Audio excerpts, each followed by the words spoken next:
नमस्कार दोस्तों, मैं हूँ आपकी दोस्त शिखा। हमारे आज के इस सेशन में हम एमपीपीएससी प्री की न्यू सिलेबस के यूनिट 2 के second topic contribution of Madhya Pradesh in freedom movement स्वतंत्रता आंदोलन में मध्य प्रदेश का योगदान को डिस्कस करेंगे। तो शुरू करते हैं। स्वतंत्रता आंदोलन की शुरुआत 1857 की क्रांति से हुई थी, तो हम यहीं से शुरू करते हैं। मध्य प्रदेश के लिए भी 1857 की क्रांति में मध्य प्रदेश 1818 ईस्वी में मध्य प्रदेश के महाकौशल क्षेत्र में सर्वप्रथम अंग्रेजों के विरुद्ध विद्रोह हुआ, जिसका नेतृत्व नागपुर के अप्पाजी भोसले ने किया। इस समय तक मध्य प्रदेश नाम का कोई राज्य नहीं था, ये क्षेत्र था महाकौशल क्षेत्र।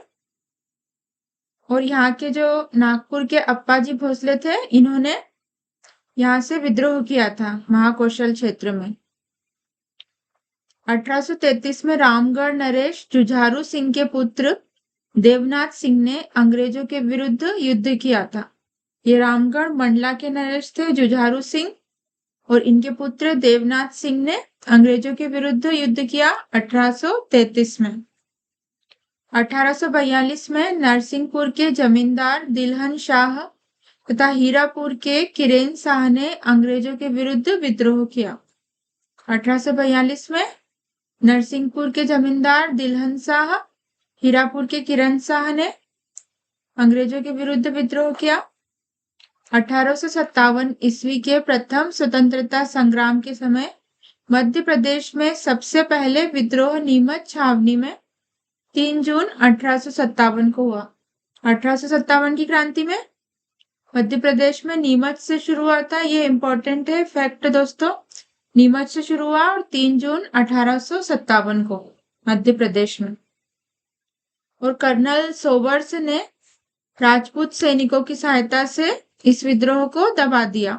कर्नल सोबर्स तात्या टोपे एवं नाना साहब के प्रयासों से सैनिकों, किसानों व ग्रामीणों के मध्य क्रांति संदेश कमल व रोटी के माध्यम से पहुंचाया गया। इन्होंने प्रतीक चुना था 1857 की क्रांति में कमल व रोटी को। 1857 ईस्वी की क्रांति में सिंधिया तथा भोपाल के नवाब ने अंग्रेजों का साथ दिया, जबकि होलकर महाराजा ने गुप्त रूप से क्रांतिकारियों की सहायता की थी।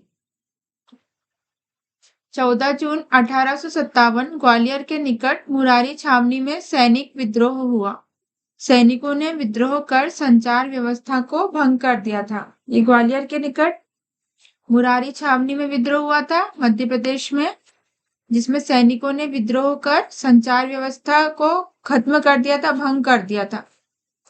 रानी दुर्गावती के वंशज शंकर शाह और उनके पुत्र ने गढ़ा मंडला में स्वतंत्रता के लिए विद्रोह किया। दुर्गावती और इनके वंशज ने मंडला से किया था विद्रोह। 20 जून 1857 शिवपुरी में विद्रोह हुआ। इसी समय महू छावनी में शहादत खान के नेतृत्व में विद्रोह हुआ। ये पूछा जाता है फैक्ट दोस्तों, इंदौर से महू से कौन थे क्रांतिकारी? शहादत खान थे, एवं अंग्रेजी सेना को हार का सामना करना पड़ा था इसमें। प्रथम स्वतंत्रता संग्राम के समय बहादुर शाह जफर के शहजादे हुमायूं ने मंदसौर में बलावती, देवती एवं सिंधिया के कुछ सैनिकों की सहायता से एक स्वतंत्र राज्य की स्थापना की तथा फिरोज शाह के नाम से मंदसौर पर शासन किया। ये 1857 के समय बहादुर शाह जफर के शहजादे हुमायूं ने मंदसौर में बलावती, देवती और सिंधिया के कुछ सैनिकों की सहायता से एक स्वतंत्र राज्य की स्थापना की थी तथा फिरोज शाह के नाम से शासन किया था। 20 मार्च 1858 को अंग्रेज सेनापति वार्डन के साथ युद्ध में पराजय होता देख रानी अवंतीबाई ने अपने प्राणों की आहुति दे दी थी। अवंतीबाई मंडला से इन्होंने अपने प्राणों की आहुति दे दी थी। युद्ध में पराजय होते देख रानी अवंतीबाई को रामगढ़ की झांसी की रानी के नाम से भी जाना जाता है।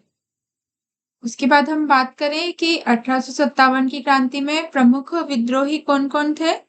ये इंदौर के, ये मध्य प्रदेश के। ये पूछा जाता है दोस्तों क्वेश्चन कि कौन से क्षेत्र से कौन किसने विद्रोह किया था।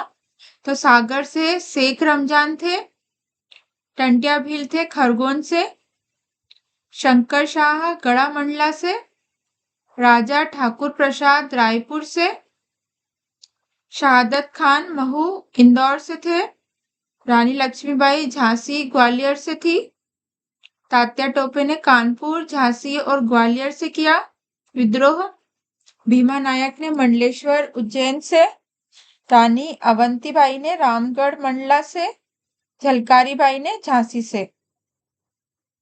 यह 1857 की क्रांति थी दोस्तों। अब आगे हम बात करें तो 1885 में कांग्रेस का गठन हुआ। भारतीय राष्ट्रीय कांग्रेस का गठन 1885 ईस्वी में मुंबई में किया गया। मध्य भारत के नेताओं में बापूराव, दादा किन खेड़े, गंगाधर चिटनिस व अब्दुल अजीज आदि ने भाग लिया था। जब 1885 में कांग्रेस बनी थी तब मध्य भारत में, क्योंकि तब मध्य प्रदेश तो था ही नहीं, इसके मध्य भारत के क्षेत्र में से नेता बापूराव, दादा किन खेड़े, गंगाधर चिटनिस और अब्दुल अजीज थे। 1891 ईस्वी में कांग्रेस का 7वां सम्मेलन इस क्षेत्र के भूभाग नागपुर में हुआ। तब इस क्षेत्र के लोगों में राष्ट्रीय चेतना के प्रति जागरूकता आई। बाल गंगाधर तिलक के प्रभाव में मध्य भारत, मालवा आदि क्षेत्रों में गणेश उत्सव, शिवाजी उत्सव आदि के माध्यम से राष्ट्रीय चेतना का प्रचार किया जाने लगा। तिलक ने शुरू किया था गणेश उत्सव, शिवाजी उत्सव, मालवा के क्षेत्रों में जो अभी भी मनाया जाता है गणेश उत्सव। खंडवा से सुबोधु सिंधु, जबलपुर से जबलपुर टाइम्स का प्रकाशन प्रारंभ किया गया। पंडित माखनलाल चतुर्वेदी ने अपने पत्र कर्मवीर के माध्यम से प्रचार में नई दिशा दी। ये भी क्वेश्चन इंपॉर्टेंट है दोस्तों। माखनलाल चतुर्वेदी ने कर्मवीर के ये पत्र था, इसके माध्यम से एक नई दिशा दी स्वतंत्रता आंदोलन को। 1899 लाहौर कांग्रेस अधिवेशन में इस राज्य के डॉक्टर हरि सिंह गौड़ ने नए विभाग तथा प्रशासन को पृथक पृथक रखने की मांग उठाई। अब हम बात करें मध्य प्रदेश में जो प्रमुख राष्ट्रीय आंदोलन हुए थे 1947 तक, उनमें मध्य प्रदेश का क्या प्रभाव था।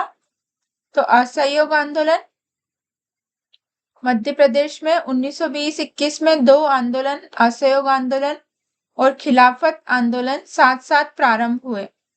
मध्य प्रदेश की जनता ने इसमें बढ़ चढ़कर भाग लिया दोनों में। प्रभाकर टुंडीराज ने मध्य प्रदेश में असहयोग आंदोलन का नेतृत्व किया। ये नाम याद रखना है दोस्तों। प्रभाकर टुंडीराज मध्य प्रदेश से असहयोग आंदोलन में थे। असहयोग आंदोलन के दौरान वर्ष 1922 में भोपाल रियासत के सीहोर कोतवाली के सामने विदेशी वस्त्रों की होली जलाई गई थी। फिर हम अगली घटना की बात करें तो जबलपुर का झंडा सत्याग्रह। जबलपुर में कांग्रेस ने अजमल तथा अन्य कांग्रेसियों के नेतृत्व में झंडा फहराने की नीति बनाई, जिसका अंग्रेज पुलिस कमिश्नर ने अपमान किया। ये झंडा फहराना चाह रहे थे कांग्रेस के लोग और अंग्रेज पुलिस कमिश्नर ने अपमान किया। विरोध में पंडित सुंदरलाल, सुभद्रा कुमारी चौहान, लक्ष्मण सिंह चौहान आदि ने जुलूस निकाला विरोध करते हुए। राष्ट्रीय ध्वज फहराने पर पंडित सुंदरलाल को 6 माह के कारावास की सजा सुनाई गई। 13 अप्रैल 1923 को नागपुर में शुरू हुए सत्याग्रह का आयोजन हुआ था। ये 13 अप्रैल 1923 को शुरू हुआ। सरोजिनी नायडू, मौलाना आजाद की जबलपुर में उपस्थिति के दौरान कंछोड़ीलाल, बंसालाल एवं काशी प्रसाद ने टाउन हॉल पर तिरंगा लहरा दिया था। फिर हम अगले आंदोलन की बात करें तो नमक सत्याग्रह। सन 1930 में जबलपुर में सेठ गोविंददास, पंडित द्वारका प्रसाद मिश्र के नेतृत्व में 6 अप्रैल 1930 को नमक सत्याग्रह की शुरुआत की गई। सिवनी जिले के दुर्गा शंकर मेहता ने गांधी चौक पर नमक बनाकर सत्याग्रह की शुरुआत की। सिवनी जिले के दुर्गा शंकर मेहता थे इसमें नमक सत्याग्रह में। सेठ गोविंद दास, पंडित द्वारिका प्रसाद मिश्र, माखनलाल चतुर्वेदी, पंडित रविशंकर शुक्ल, विष्णु दयाल भार्गव आदि नेताओं को गिरफ्तार कर उन पर राजद्रोह का मुकदमा चलाया गया इसमें नमक सत्याग्रह में। फिर अगला सत्याग्रह जंगल सत्याग्रह 1930 में मध्य प्रदेश में महाकौशल क्षेत्र के अंतर्गत आने वाले बैतूल के घोड़ा डेंगरी गांव था बैतूल का में 1930 में जंगल सत्याग्रह स्वतंत्रता आंदोलन की मुख्य घटना थी। 1930 में सिवनी, डरिया, घोड़ा डेंगरी के आदिवासियों ने जंगल सत्याग्रह किया और नेतृत्वकर्ता कौन थे इसके? गुंजन सिंह खोरकू, बंजारी सिंह खोरकू के नेतृत्व में हुआ था जंगल सत्याग्रह सन 1930 में। फिर हम अगली घटना की बात करें तो चरण पादुका नरसंहार 1931 में छतरपुर में हुआ। ये गांव का नाम था चरण पादुका। स्वतंत्रता सेनानियों की शांतिपूर्ण बैठक पर पुलिस ने अंधाधुंध गोलियां चलाई जिसमें 6 सेनानी शहीद हो गए थे। स्वतंत्रता सेनानी बैठक कर रहे थे शांतिपूर्वक बैठ के और पुलिस ने गोलियां चला दी जिसमें 6 सेनानी शहीद हो गए थे। इसे मध्य प्रदेश का जलियांवाला बाग हत्याकांड भी कहा जाता है। गोली चलाने का आदेश कर्नल फिशर ने दिया था। तो ये स्वतंत्रता संग्राम में मध्य प्रदेश की भूमिका थी दोस्तों। यहाँ ये लेक्चर खत्म हो गया। लेक्चर को पूरा देखने के लिए बहुत बहुत धन्यवाद दोस्तों।